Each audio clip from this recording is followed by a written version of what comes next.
Assalamualaikum, selamat pagi.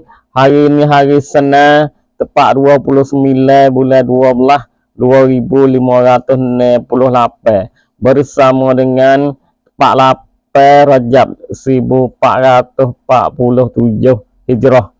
Ada 2 hari lagi nak habis tahun ni nak naik tahun baru pula nah.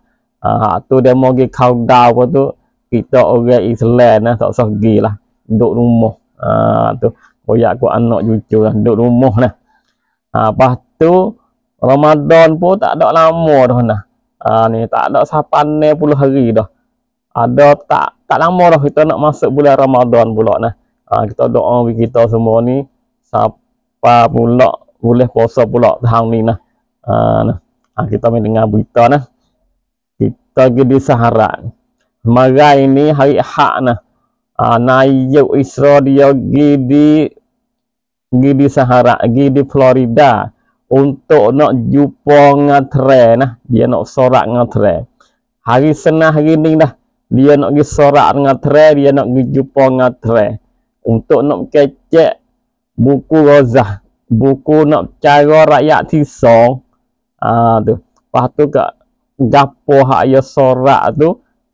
Tu baik berita bila saya nak mari baca peminat dengar nah. Hari ni nah dia nak jumpa tren dengan Naik Isra nah. Habis tema tu.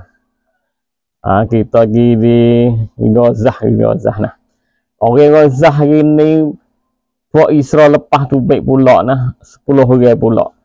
Dia igak 10 hari ni dia igak tak lama nah. Hak tinggi sud 2 bulan, ada hak sebulan, ada hak 2 bulan. Hak ya duk legok di Isra. Marai ni buat ya lepas kelik nah 10 hari semua. Lepas masuk lek Gazah nah, tak ada lepas di Mesbain dak. Hak ni orang Gazah. Gi di Gazah ni, siapa di Gazah ni nah, gi di rumah sakit untuk nak periksa kesihatan nah, tubuh badan hak demo ni. Sihat sudah, saya periksa sudah tak ada gapo nah, sihat molek. Hak ni 10 hari ni ada gambar, ada video tu baik nah. Tapi duk tak lama nah. Hak tinggi sud 2 bulan nah duk legok. Ni orang Gazah nah. 10 hari semua boleh klik makan. Habis macam tu. Kita pergi tengok hak Isra dia akui dia merap satu negeri pula Somaliland.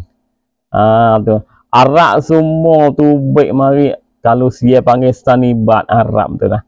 Arab lah. Arab semua tu baik mari kata hak Isra gi akui tu jadi hasil punuh. Muka tak jadi nah. Tu Arab kata cuk pakso nah tu jual hak buat Isra ni hak gi akui Somaliland ni untuk nak hamba orang Gazah. Nomik orang Gazah hidup di ni dah. Hak tu satu. Dua ni dia nak buat bunyi dalam berita tu baiklah. Dia nak buat tepat. Belinya dia nak tak tepat kapal tu baik. Untuk nak kalau berdengar Iran timbang dia nak buat tepat kapal tu baik nak naik turun nah. Tu. Kita tengok orang Somaliland, rakyat Somaliland tu, hak negeri hak Isra akui saat ni lah. Buat Isra akui pak jam rap nah. Rakyat pok dia bacalong makak lopak, makak mujo nah. Suka negeri tu baik calong negeri dia ada orang rap rok. Ialah Isra nah. Pakak calong tak lopak nah. Tu lah. Isra belum dia nak gi akui ni nah. Dia duk buat plan lama dah. Belum dia nak perakat semua orang dulu ni nah. Dia buat setantuk dulu. Dia buat duta. Apa panggil sama Melayu duta tu nah. Setantuk. Dia buat sudah siap dah. Buat sudah siap dah. Letak tut siap dah. Orang kerja buat dah siap dah. Baru dia girak perang. Makna kata dia plan dah lama dah. Kau buat bos sudah tantuk tu prakak tu gopo siap tu prakak jadi negeri Somaliland. Tu nah. tapi Somalia tu negeri asal hak Somaliland tu tak jauh nah. Somalia pun masuk surat le sepa juga. Kata hak Israel akui Somaliland tu pasal moka tak pakai. Somalia jadi satu negeri, nak jadi dua negeri tak leh. Hak ni hak Somalia tu baik. Pakat juga nah. Arab berpak 6, dunia berpak 6. Sebab Israel buat ni ada tujuan.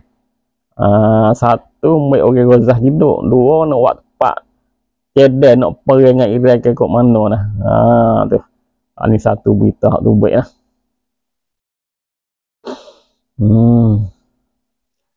Kita lagi satu berita hak ni besar juga nah. Hak ni berlaku balik West Bank nah. Orang kita orang Islam ni ada masjid, ada Lampung, ada pika nah. Nak semaya kena bayar tu baik kok pika, kok Lampung. Tapi balik West Bank ni lah, for Israel tu baik kod main nah. Tak leh bayar tu baik kok Lampung. Nah. Kalau nak bayar lah sejak. Jangan bayar kok Lampung, kok mikrofon. Wi dengar belaga tak wi. Kok mai yo lari. Hak ni kok mai hak for Israel tu baik prakak baru nah. Merai ni orang di West Bank pakak partisip sepa dalam West Bank. Sepa fatwa panggil partisip tok se nah. Tok se mai yang rap tak terima lah kod mai hak for Israel tu. Tok se we bed kod mikrofon kod Lampung tu. Dah hak ni hak berlaku di West Bank Merai nah. Habis ni macam nah. Kita pergi tengok dalam Gaza nah. Nak kau pemberita dalam Gaza nah. Kena syahid dah nah, mati syahid dah 314 orang dah nah. Masa 2 tahun ni nah, 2 tahun lebih ni. 314 orang ni pemberita saja nah. Pemberita saja, orang ringan kau, orang buat kau. For dia, for Israel lah bunuh nak kau ni untuk apa? Untuk nak katuk hak sungguh. Hak duk berlaku sungguh dalam Gaza dia katuk, nak buat benda katuk. Dia kena bunuh orang pemberita. Tapi pemberita mati seorang, naik seorang. Mati ibu anak jadi pemberita. Gila gimana? Hak ni dalam Gaza. Kalau tak ada pemberita dalam Gaza, kita tak tahu apakah berlaku. Gaza tu baik berita, kalau tak ada pemberita dia tak tu baik. Kalau saya tak baca, peminat pun tak tahu juga. Tu dia nah. Sebab tu lah pemberita ni penting nah. Nak katuk gapo-gapo ni tak leh. Kalau ada pemberita, ada sosial, ada internet, boleh tahu belakang serata dunia. Tu. Hak tu orang nak kau, nak orang baca berita nah. 314 orang mati ya. Syahid. Hak tu pemberita saja, kita tengok keluarga dia. Keluarga orang baca berita ni nah. Pak jadi orang baca berita, orang mak pak ibu bapa lagi tu nah. Kena juga, kena bunuh juga, mati syahid juga. Keluarga saja, keluarga hak pemberita tu dah mati dah nah 700 orang. Anak jadi baca kau pemberita. Pak, mak, adik-adik kena juga, kena bunuh juga, mati syahid juga. Kalau pak jadi anak bini pun kena mati syahid juga. 700 orang nah. Warga pemberita semualah mati syahid masa 2 tahun ni. Buat dia cok-cong lah. Sengaja lagi bang umuh ni umuh pemberita. Sengaja bang. Habis dalam umuh tu. Hak ni lah duk berlaku dalam Gaza nah. Pemberita nak duk tak leh. Berita hak sungguh tu dia katuk dengan bunuh pemberita. Tu nah. Hak tu dalam Gaza. Dah. Pagi ni sekadar ni berita nah. Dia nak tambah boleh tambah doa Gaza selamat berjaya. Lepas tu tolong sebar video saya nah, we tengok banyak lagi nah. Kapung mana boleh royak nah. Tambah berita boleh. Pagi ni sekadar ni jumpa pula potek hari nah. Assalamualaikum.